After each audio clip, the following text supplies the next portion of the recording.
AZTC Accelerator's webinar. Today's topic is social media basics for small business. The host of this webinar will be Chris Amos, the owner of No Boundaries Marketing, whose business is located here at the AZTC Accelerator. In this seminar, Chris will cover the basics of Facebook and walk you through all the steps you ever needed to know. Welcome, Chris. All yours. Why, hello today, ma'am. How are we doing? Good, good, good. All Ready to right. learn something here. Let's rock and roll today. All right. Can you see my screen? Yes, I can. All right. So a couple of things that we're going to cover today. And again, very basic things. These are, this isn't rocket science.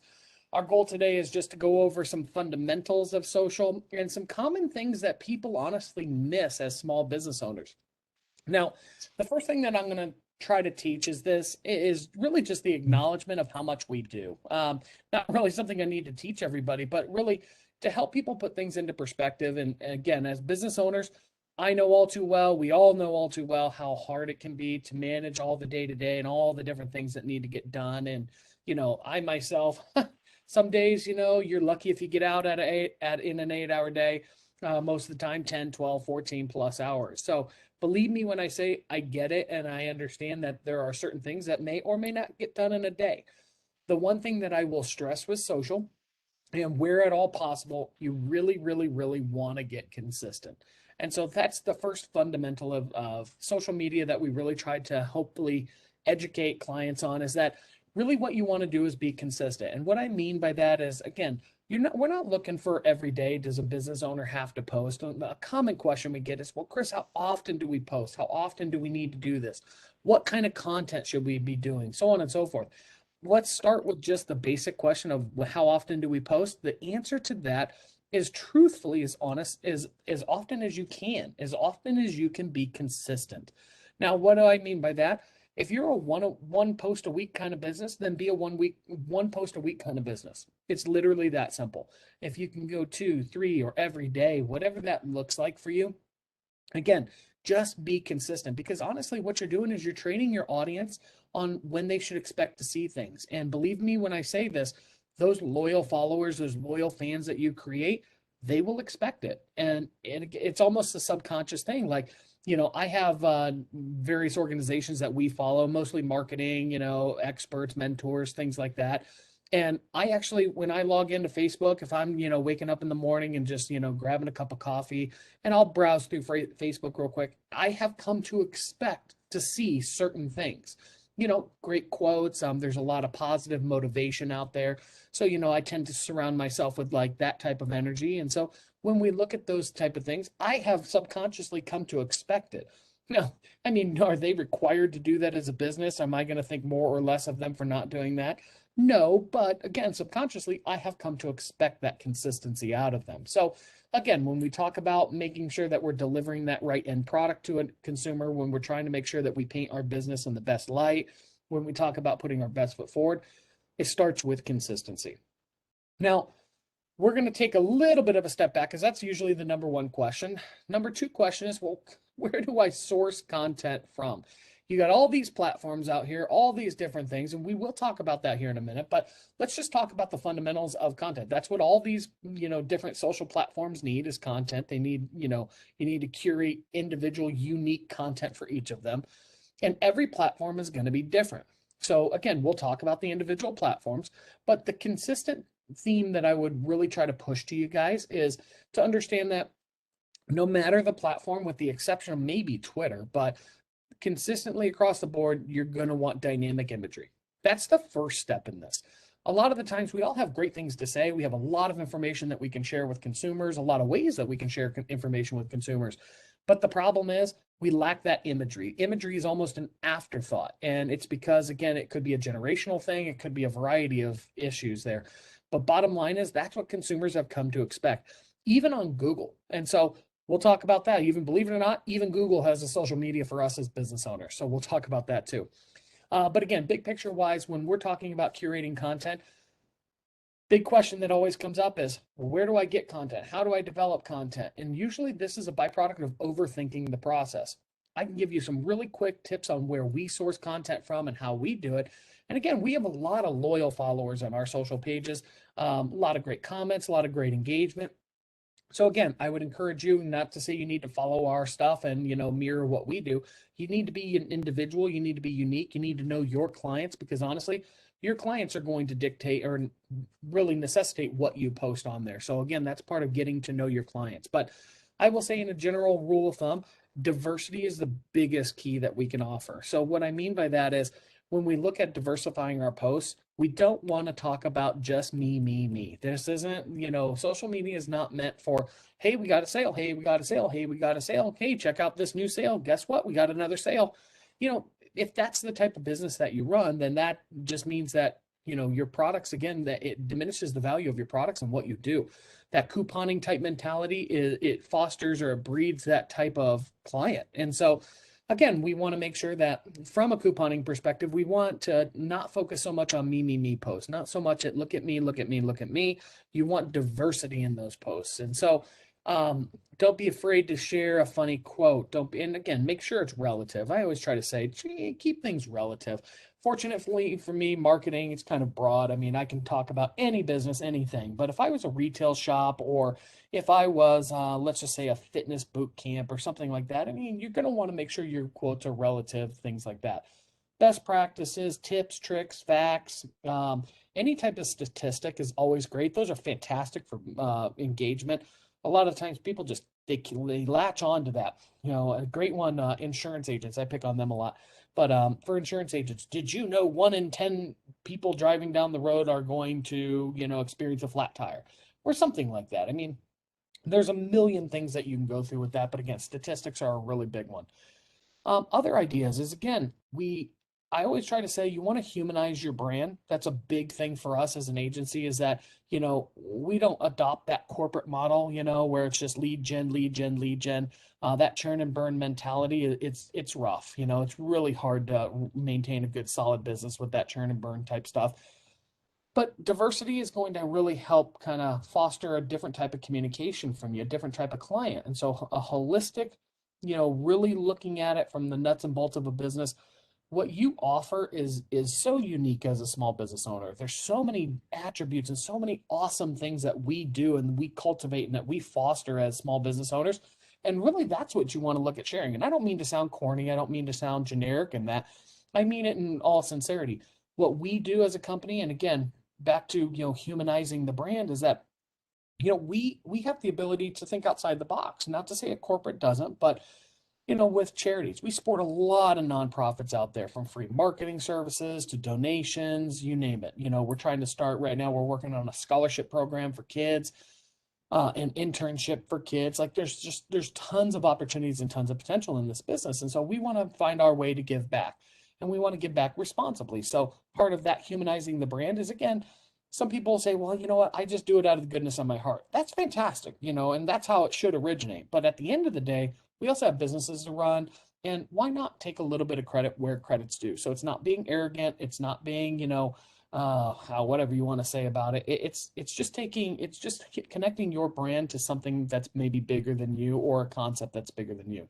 So humanizing your brand, connect yourself with those nonprofits, connect yourself with the other community members or organizations out there that you support. Those are fantastic. Another big one too, we all take for granted suppliers, friends, family with businesses, business partners. I mean, there's a whole just realm out there. I know for us, like we have a couple of them out here. LMP 360, who's in our office complex, he's one that, we partner with quite a bit. We send referrals back and forth. He does business photography and stuff where we don't. And so that's a really good connection point for us. Again, other ones out there. Ironically, I mean, this is as simple as it is, like Ed Cunningham with Firehouse Subs. Ed's an amazing person. I mean, great mentor, just all around good individual, good human being. You would think Firehouse Subs, how does that at all connect with marketing? Well, there's tons of ways. He runs this very successful business. He's had a very decorated career, So there's a lot of things that we can put in that acknowledgement of another business owner really goes a long way because that connects you with their audience. Obviously he'll probably reciprocate with that, share something about us. And that's how you build that community, if you will. So again, social media is not just about me posts. That's a very, very common misconception out there. I look at people's websites, social media platforms, and I think to myself, Well, my goodness, all you've done here is promote yourself. No wonder you have no followers, you have no engagement. Even when it comes down to influencers, I know that's a common term that gets floated around, and really an influencer is just anybody who has a following that that they can help support you with. So anybody can be an influencer. I mean, as long as you have followers, you can be an influencer.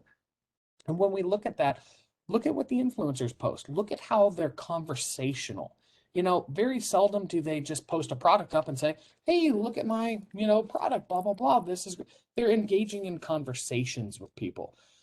Even down to visual platforms like Instagram and stuff, even with what they do, they tell stories with their actions, with the videos, with the snippets that they put on there. So I encourage you to really think like that. If you need some inspiration, again, if you have maybe somebody that you follow, a blogger out there, something like that, check out their social media platforms and take a look at how they're posting.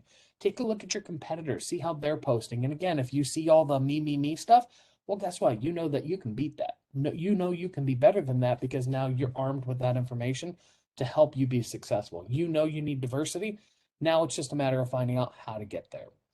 Other great sources for posts. Little things, news sites. So I'm sharing my screen right here. I'm going to show you guys a couple of things here. And this is really easy to do. If you've never done this before, you can just do a quick Google search of really anything. Marketing. Let's just use that. And I can click on the news button here on Google, and you can see all the great news stories that are out there. Now, of course, my monitor is covering up the button here. But up here, if we come into tools, oops, not tools. Where did that go?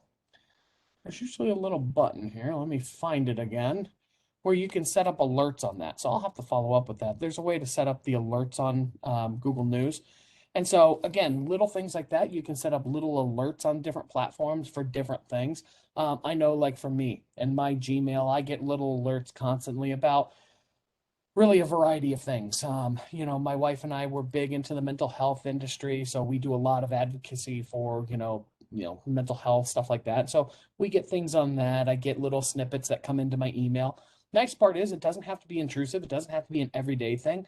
For Google, you can actually set it up to where it's just like you get a summary once a week of all the great articles relative to that made it to Google News. And then you get to pick and choose what you share.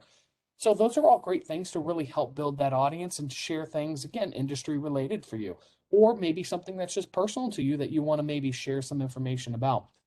So that's what creates diversity on a page. And that's something I would highly, highly, highly encourage you guys to take a look at. So remember, kind of summary of that is, let's look at other community events out there, community members, business partners, businesses, anybody you're connected with out there. If somebody else is having an event or something, those are also great things to share and help build them some momentum because, again, they will reciprocate in the end. That's going to benefit you long term. It's going to help connect you with their audience as well.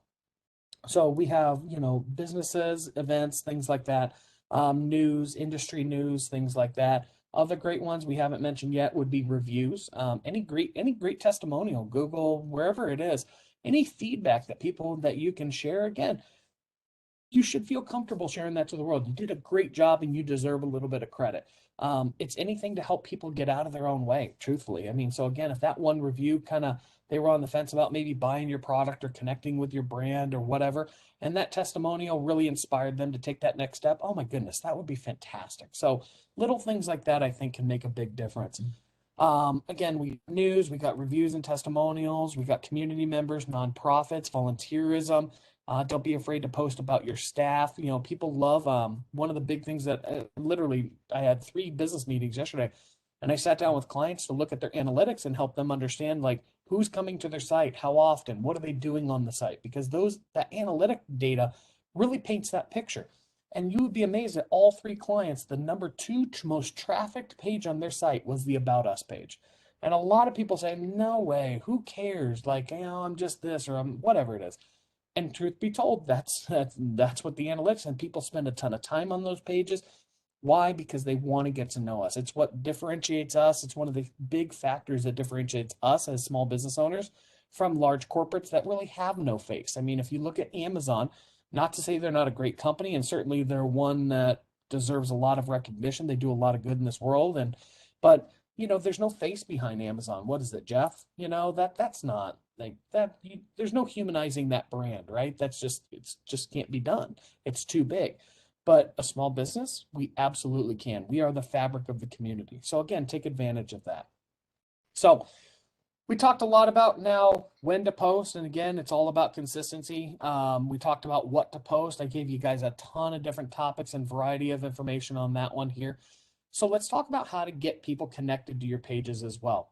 This is one that I just want to say is really often missed. And so it's so obvious, it's so in our face that I think we just overlook it for some reason. So here's what I'm talking about. Oftentimes a website is a client or a potential client's first impression of a business, right? And so again, this class is about social media today, but I'm going to get a little soapbox on websites here for a minute. So oftentimes, our website, first impression, first place that somebody goes and they find us. They were on Google. Again, I think a study I just read, like, it was ridiculous. It was like 90% of traffic goes to Google or something now, or blah, blah, blah. But anyway, the point being is that we know the majority of people are going to Google to search for a business. Not to say somebody can't find us on social, but it's just rare. It's not a very common thing. Usually, they're going to connect with us on our website. They're going to see our storefront. They're going to find out about us through, repeat referral traffic, and then they're going to find our social media pages. But this is, again, website, most common. You wouldn't believe how many times we audit a client's website, we take a look at this, and we find that, again, for some reason, they don't even have their social media featured.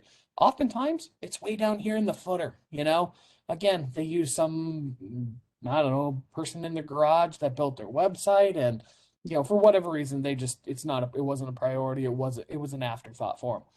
Your social media channels, if you're active on them, if you're posting, if you want to connect, they really should be right up here in the header. They should be one of the first things that people do and can see. Because again, depending on where they're at in their buying stage, there's a whole bunch of reasons. But point being, they need to be here because it needs to be convenient for them. What we don't want to do, we don't want to make it difficult to do business with us. We want to make it easy to do business with us. So again, we want to give the things that we know people are looking for. We want to give it to them right up front, put it right in their face, and let them make the decision on where they want to go. Now, again, I put it right up here. This is what's called a NAP bar. A NAP bar is just name, address, phone number, but for SEO terms, let's just say, or for web terms, it's called a NAP bar. And so on a NAP bar, what we look at here is, again, name, address, phone number, but it doesn't mean it's limited to that.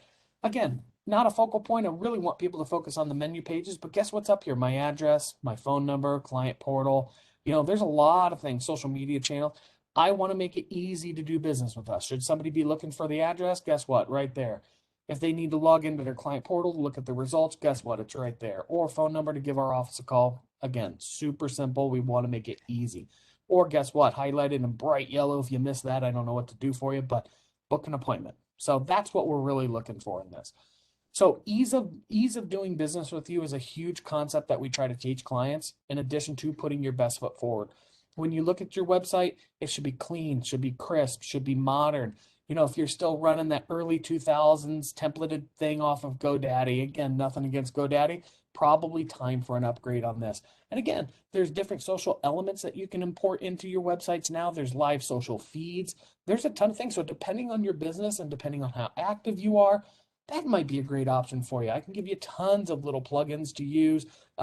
Even Facebook Developer Tools offers a Facebook version of that where you can embed your Facebook feed right into your website for free. It doesn't cost you anything. So little things like that can make a huge difference. But again, point of this, we want to put our best foot forward, make it easy to do business. So make sure your icons and stuff are readily available. They're easy to find. Again, I prefer up here in the header. You might put them next to your, call to actions down here, something like that. You might even have a section for it here on the website itself. So just food for thought. That's a couple of different ideas. Now on the pages themselves, let's talk about the different social channels here. So again, I'm going to go through the 4 horsemen that we use, that we recommend for most businesses. But again, this doesn't mean that you can't use other things. This doesn't mean that, I don't know, Snapchat's not right for you or something. You're going to have to really dig deep as a business owner, and you're going to have to understand who your target audience is. If my target audience, let's just say I'm a remodeling contractor and I really prefer to work in the Sun City West area. I love working with our seniors, and they're older homes, they need to be remodeled. Like, that just makes sense. What platform would I choose? Common sense is it's probably not going to be TikTok or Snapchat. It's probably going to be something like Alignable. It might be something like Nextdoor. It might be something like Facebook. Those are common platforms that our seniors have adopted and they enjoy. Twitter even, that might be an option. But again, those visual ones like Instagram, sometimes YouTube, and believe it or not, YouTube is a social and it's a search engine. It's actually a variety of things, but you're going to want to look to those platforms for that type of, targeting, if you will. If I'm going after, let's just say, a millennial. So again, millennial doesn't mean somebody 18. That's not a millennial. Millennial, I think, actually, believe it or not, I think I'm on the cusp of that too. But anyway, long story short, that's like people in their 30s and stuff, that's our millennial generation. I think maybe late 20s, something like that. But if you want it, I can Google it and define it. But point being, our millennial generation is typically on Facebook and Instagram. Those are the most common platforms. And then our younger generations, 20s and the late teens, they're on TikTok, they're on Snapchat, they're on Instagram. They're actually not on Facebook. Now, they may create a profile on Facebook for mom and dad, but really, they're not on there. They look to connect with older generations on that. That's really all that they're using that for. But they tend to be active on these other platforms. So again, first things first, we got to define our target audience. Step two is always, we got to figure out, okay, we know what platform our people are on, or maybe we don't, but we want to be on Facebook, let's just say. Again, with Facebook, you got to make sure that you have everything filled out. And it doesn't matter what it is. I'm going to use Facebook a lot, but all of them, you need to take the time to understand the platform. Taking a class like this is great. It'll get you the motivation you need to get to the next step. But honestly, every business is different, and what you need to complete and what you need to fill out and how in depth you need to be. So it varies from business to business. I've yet to find a client that's the same as one right next door, or whatever the case may be. So first things first, we will talk about some of the more consistent items that exist between platforms, and that is your channel art. So when you have whatever platform you're on, you want to make sure, again, back to putting your best foot forward. You want to make sure that you invest your time and energy into your channel art. This is, again, those dynamic visuals that you see. These are the first impression that somebody gets on your page. So again, you want to make sure that it's relative to what you do. For us, again, we focus a lot on our partnership platforms and the things that we do because, again, it's that brand affiliation or association. And so it helps build credibility for us. You might be completely different. Maybe you want to focus on a high quality visual. Maybe it's a product that you're featuring or a video or something. It could be something fun. You want high energy. You want all of that stuff to really embody what it is you do. If you're an insurance agent or a doctor, you might want to go more professional. So again, this is where I say, really honestly, every business varies. The other thing that I would encourage is a little personality with your pages. It really does go a long way. You would be amazed. We always update little things. Like, again, sometimes we'll update the cover photo. Sometimes we'll update the thumbnail. And this Halloween, we did the thumbnail. But we try to add a little personality into our brand. And so that, believe it or not, we get a ton of comments on this. We get a ton of people that just laugh and chuckle and, it's kind of fun. But, again, show a little personality. I have clients that will turn their cover art, we'll create some Christmassy cover art for them, or, maybe some New Year's cover art. Those are all fun things. It just helps build that emotion or that emotional connection, if you will, with your audience. The other thing that you want to do here is you want to make sure as you scroll down, and again, when you first set up your page, if you've already done it, Facebook will literally walk you through this. All of the search engines will literally walk you through this.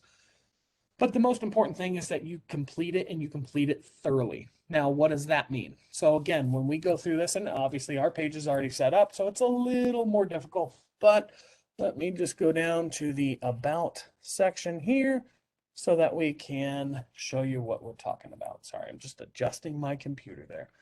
So when you come down to this About section here, oh yeah, see, my staff, they got me on TikTok. I don't even want to talk about it.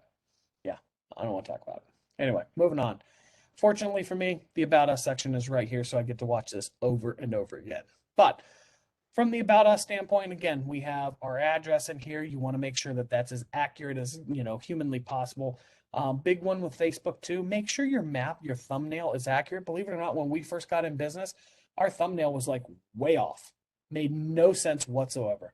So again, make sure you pay attention to that. Make sure that that's accurate. You can edit that. Little things, COVID-19 updates right now. Again, We're not out of that yet, so that's unfortunate, but we got to make sure that, we still tell people how we're doing business. That's another big thing that people miss right now, is that unfortunately we're still stuck in this unknown. We don't know what's up, what's down, what's left, what's right. A lot of times, especially with businesses, and depending on, this goes from state to state, this goes from market to market. There was a business we walked into the other day, and they said, I saw a sign, you have to be vaccinated. And I was like, wow, okay. I mean, it's that business owner's prerogative. I mean, there's no judgment on that part. Hey, I get it. I found businesses that say you have to mask up, you need to use hand sanitizer. Our staff, some people want to know if your staff is, tested, or, all that, so it's still a huge concern out there. And so we need to be, cognizant of that as business owners. People want to know how to do business with us. So make sure that you update this.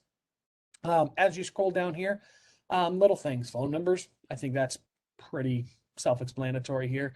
But again, on the About Us section, you'll have a ton of stuff that you can add in here. So again, just make sure it's done in detail. Big ones are like categories. Again, you can only put so many categories into Facebook. So make sure they're meaningful, make sure that they're accurate for you. Google, you can do, I think it's 11 or 10 or 11 offhand. Facebook, little more, restrictive. And then you can also link your other channels to here. So again, this is all about making sure that you provide clients and it's easy to do business with you. So again, make sure you fill this out in its entirety. Posts, again, you can see our diversity. We do a lot of different things, I mean, I can go into this till I'm blue in the face, but little things, little fun quote here, hard work, stuff like that. All of my Halloween decorations, that's exciting. My wife did a little video here, just something short, sweet. Tons of resources, tons of free channels that you can do this stuff on. So like I said, there's tons of resources out there for that. But again, just make sure you have fun with this. People can feel the energy in the pages. And when it's stuff like this, and again, you have to have this. So this isn't even a criticism for us. We just did a little piece on top 10 digital marketing tips for 2021. So again, some people might not want to engage with that. They might just love our fun stuff, and that's cool. Like I want to connect with you no matter what. But again, just pay attention to this stuff. This is what people are looking for. Great, then give it to them. I always believe in diversity in a blend. The other thing I want you guys to do is really pay attention to your insights. Once you get this page up, once you get it running, you get all these different things hooked up and everything's unicorns and glitter, you really want to pay attention to the insights. Now, we've run a lot of paid ads here recently. And so you're going to just notice one thing. Like I always tell clients, be cognizant of what's happening. If you ran paid ads a week before, and now all of a sudden you're not running them this week, guess what's going to happen? You're going to see this type of stuff. 90% decline in traffic. Is that real? No, that's just relative. I ran a bunch of ads. This week it's going to suck. Next week, if I don't run more ads, then we'll have a neutral little playing field. But again, look at your historicals, not just, again, what you ran ads on yesterday and now you're not, okay? So pay attention to analytics, see who you're reaching, who's engaging, stuff like that. Believe it or not, it will really save you a lot of time and a lot of money. You'll start to learn that if your posts are, hitting the right numbers, if they're not, all that fun stuff. So please pay attention to that. Facebook also has a set up your page for success. Just follow the steps. The last one we have to do is WhatsApp, and I don't have that yet, so I'm not going to do that one. But that'll give you an idea of what to do. Set up links to your website, book now, appointments, whatever you want people to do. Make sure you do it. Add videos. You can get reviews. Again, little things like that. We got some great recommendations in here from awesome clients. So like I said, just make sure you utilize this. You don't have to use all these features. You don't have to do every single thing, but do what you can and just make sure that you put your best foot forward in it. That's what I always say. A lot of clients do. Another big one for most people. Oh, Chris, should I do Facebook, Instagram, Twitter, LinkedIn, Snapchat, and TikTok? And it's the same business owners that have no time in their day. How are you going to manage 6 platforms if you can't manage to, remember to do this or do that? So again, little things like that, you got to make sure you pay attention to. I always say, start with one. Just honest to God, start with one. Make sure that you can be successful with that. If you can be successful with one, all right, let's look at the next one here. Maybe that's Facebook, and then maybe you go to Instagram. Nothing wrong with that, but just make sure, again, that you're going through this stuff and you're being consistent. You'll reach a breaking point. You'll reach a point where you need some help. And again, we all do, even myself. I mean, I have a staff of 10. We have to diversify. I can't do it all. Jolene, my wife, she can't do it all. We have our staff jump in. Again, Elena, she's amazing. She actually does our TikToks. Ugh. So not that I'm against TikTok. That's just, I'm getting used to it. And it's wasn't my generation, let's just say. But I'm getting used to it. So again, there's a lot that can be had. There's a lot of benefit behind social media. It's just there's some like really key tips just to get it done and get it done right. But if you guys have any questions, anything that you need from us, like I said, I know we only had a little while to talk about this today, but I'm a wealth of useless info. If you have any questions you want to know about demographics for specific plan or profiles or platforms rather. If you want to know how to utilize something over another thing, like I said, I can absolutely guide you. Advice is always free. Feel free to give us a call. If you need help with your social media, certainly we're also here to support that. We are a content marketing agency. So again, there's a lot of things that we can do from that. But I always tell clients, listen, there's not a social media agency out there that can really do it all for you. As many times as some of these places say they can, unless I sat one of my employees down in your desk and they did, they were just a part of the business, there's no way. You need to get that fun-loving stuff that can only be captured in the moment that's at a business. So as business owners, that usually comes from us. And so again, we got to take responsibility. So always with the marketing agency, just look at it like this. Marketing agencies you partner with. So don't let somebody just do it all for you. That's usually a recipe for disaster. So Linda, I will turn it over to you. I just end up talking a lot, so I'll keep going if somebody doesn't stop me. Well, that's okay. I learned a lot. I'm not sure how much I absorbed, but what's funny is one thing that you did mention that I have a habit of doing a lot is going into the About Us section. Yep. Because sometimes I go to somebody's main site and I'm like, okay. Sometimes people don't explain what they do, and I'm like, okay, who are you? What do you do? So I'll go to the About Us, and in there, like I always kind of tell some other people, I said, make it simple, make it very, hi, don't give me a mission statement, don't give me a, philosophy of your company. What do you do? Yep. And that's how I learn a lot too, by going to different websites. I want to know exactly what you do. Don't give me, a lot of fluff. I want to know, kind of stuff. So yeah, it's funny when you said that. I said, oh yeah, I do that. Yeah. And honestly, more people do it than they want to acknowledge. We got to take it seriously. Like we're in the process. We just redesigned our homepage. We're going through an system every now and then. It's just time for a little tune-up. There's nothing wrong with our site. Our site's great. I love it. I think it's beautiful. But Oh yeah. going in there, you just got to tune things up every now and then. Oh, I agree. Your site is really good, really, really good, and a lot of good tips on that. And yeah, I admit too, at my age, I don't really go into TikTok or Snapchat or, I do the Instagram, I do the Twitter, that kind of stuff. So yeah, I agree with that too for age brackets, shall we say. But thank you. Appreciate it. And let me look. I think our next one is in November. I think our next one is utilizing interactive content. I'll tell you, tons of interactive content out there, and this is what consumers are expecting now. We're in the digital age. You either embrace it or you don't. It's one of those things. The businesses that do, they're going to go to the next level. The ones who don't, they're going to be fallen by the wayside. So lots of great stuff. Yeah, I love content. Content's king. So one of the fun ones for us. Sounds good. We'll see you then. All righty, hon. Have a good week. Thanks, you too. Bye-bye.